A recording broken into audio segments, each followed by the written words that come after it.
Ang daming tao dito sa Marikina River, mga kababayan. Binabantayan nila yung pagtaas ng tubig dahil kung ito'y tataas pa ng konti papunta sa third alarm, sila ay mag-i-evacuate na.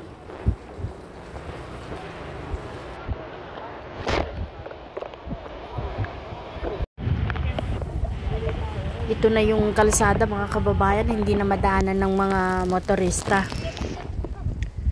Umapaw na po yung tubig na galing sa ilog at pataas ng pataas, ano? Ang laki na ng mga alon dito. Parang daluyon ng dagat.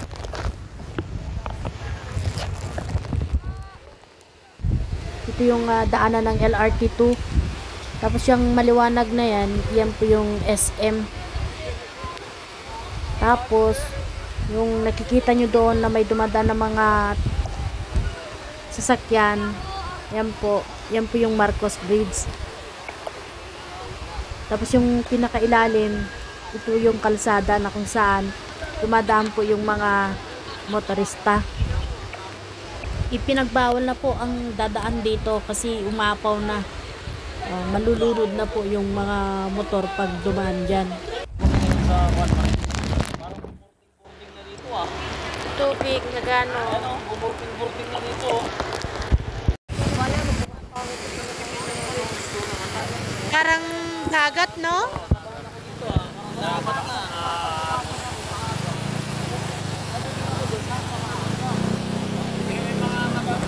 Basura, pansin nyo, walang basura.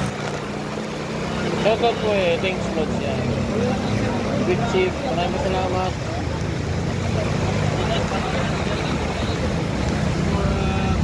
Hindi ka talaga makakatulog dyan, mga mother, habila. Ha? Pattern na, hindi ba tumutunog yung phone card pero pattern na malapit na Bakit hindi mas nagalo na? Oo, mga dyan siguro yan, Sino dumating? may mga sundalo na. Asan?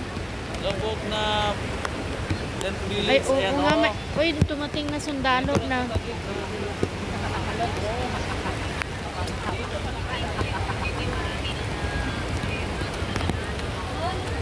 Turate!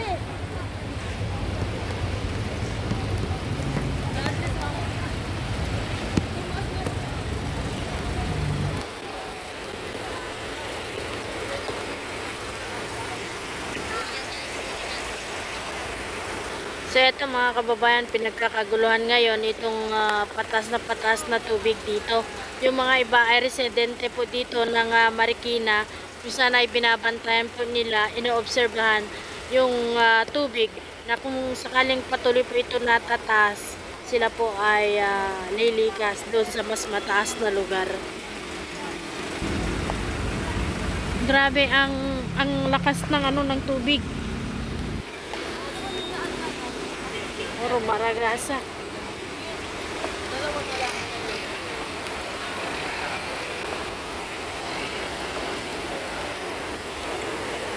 So, ito yung pansinin natin, obserbahan natin. Pag lumagpas na po dyan sa railings. Railings po to guys. Pero yung pinaka-itaas na lang niya yung nakikita. Pag nalagpasan na niya yan, means tumaas na po yung tubig. Sa ligas na, huwag na mag-history kung mataas na tubig. Mahirap na mag-rescue kapag gabi. Oo, mga sundalo naman dito dumating. Pero mas maganda yung lumikas na kaagad kasi siyempre pag nakalikas ka na at least kunin na baha para walang hindi na madadala yung sinasabi niya ipunin dito.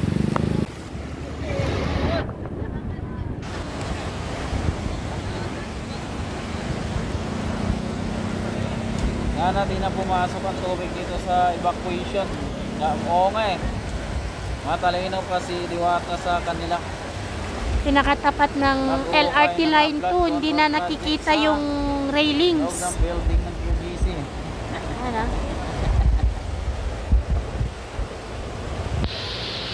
Umabot na dito At least, shout out sa'yo at least. Kanina guys, nakikita pa natin dito eh, yung railings dito eh. Pero ang bilis tumaas yung tubig.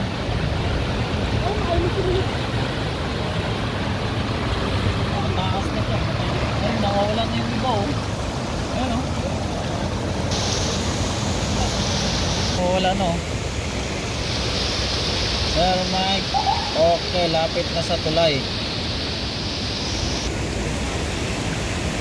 Itong railings nila oh, nawala na oh. Tumaas nga siya, B, kasi kanina nakikita pa natin yan eh. Ngayon, pawala na eh. Nag-a-announce na yung ano? May gap yan. More than whatever time. Sa dam. Oo nga eh. Nagtago na si Bangag guys. Si Bangag nasa US yun para mag isa ni Mrs. Ayan. Malaondoy na yan. Sino yung nag-announce doon? Yung sundalo? Nag-announce na. Ilang pagitan na lang sa tulay na yan. Ayan. Ayan ma'am oh. Kakaunting na lang talaga. Uy, mahabot na dito, Bids. Maalo na eh. Mahabot na dito sa amin. Oh. Patuloy kung na tumataas yan. Yung mga kamag-anak ko sa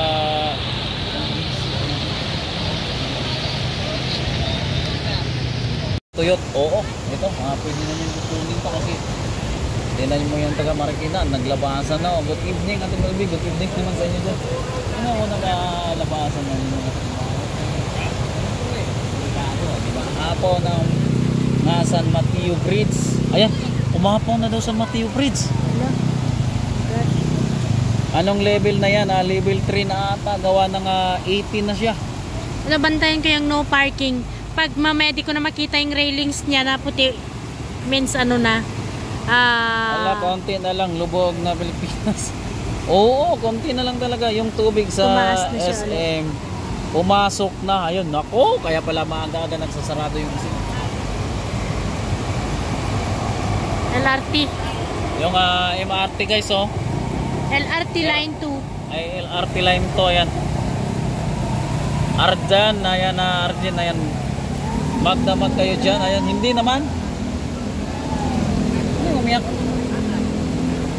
Hindi kami magdamag dito. Sino yan?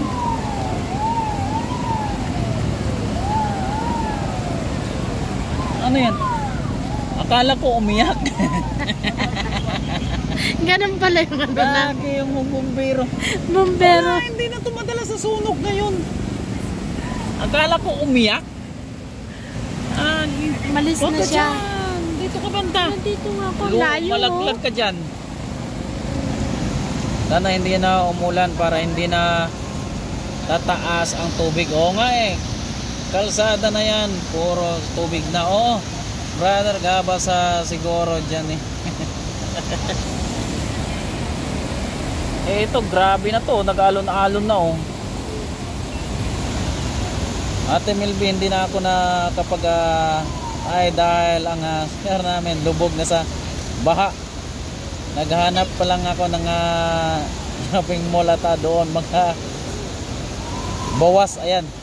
Oy, si Ate Melby baka malunod. Oo nga eh. Hindi na ito maiiwasan na ganito nakalakas gawa ng ulan ay hindi pa rin tumipigil hanggang ngayon. Tuloy-tuloy pa rin. Hindi na makita yung railing sa gilid. Yung sa parking.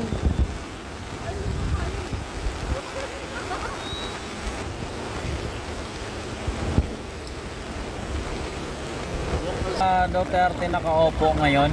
Sigurado hinahanap ng mga ulol. Ano yung pagragasan niya, oh. No. Ang bilis. Ang bilis, guys. Oo.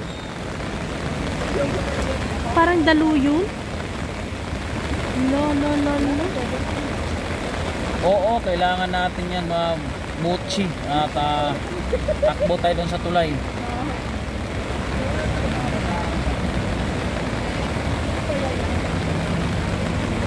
Mapapatakbo tayo sa tulay nito.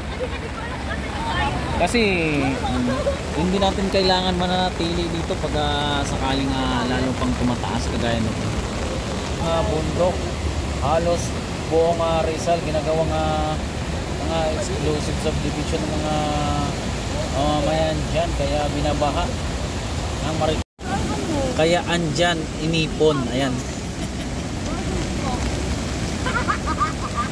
Grabe naman yan, Sir Alan. Ayun, ang taas na. Yan, dyan sa umaalo na yan guys. Dyan kami kanina nakatayo. Dito. Katapat nung parking na signage. Umatras na kami dahil tumaas palalo yung tubig. Dito wala siyang tubig kanina. Pero ngayon, ayan, rumaragasa na yung tubig. Kaya't nagiging alerto po yung mga taga Marikina. Lagi silang nakabantay na once natataas pa ng konti yung tubig, sila po ay mag-evacuate na.